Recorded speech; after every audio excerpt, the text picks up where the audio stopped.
Ever heard of the Mandela Effect?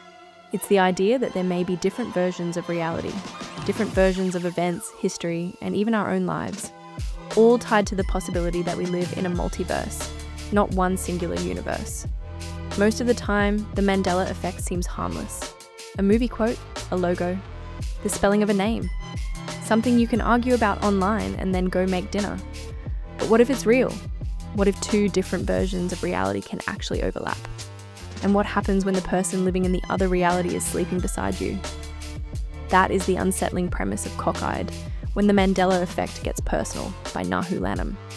Carol remembers her husband Steve's familiar coffee cup as blue. Steve knows it has always been another colour.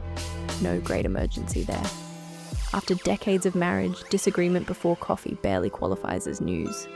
But then, their old kitchen has two histories. Carol remembers yellow walls. Steve remembers blue. The photograph agrees with Steve. A handwritten note agrees with Carol. And suddenly, the Mandela Effect has stopped being an amusing curiosity and moved into their house.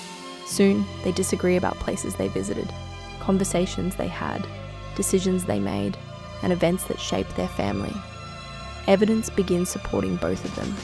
Objects move, records appear from lives they don't remember living, and people who should not exist begin becoming very difficult to ignore. Now imagine the real horror. You love this person, you trust this person, but every time you defend your own memory, you are effectively telling the person you love that their reality isn't real, and they are telling you exactly the same thing. That can make ordinary marital disagreement seem almost restful. Cockeyed takes the Mandela Effect into quantum multiverse territory, where alternate lives and alternate versions of ourselves begin pressing against the life we have chosen. But its real question is deeply human. Can a marriage survive when husband and wife can no longer agree on what their marriage has actually been? Carol and Steve eventually discover that saving their relationship may require something harder than proving who is right.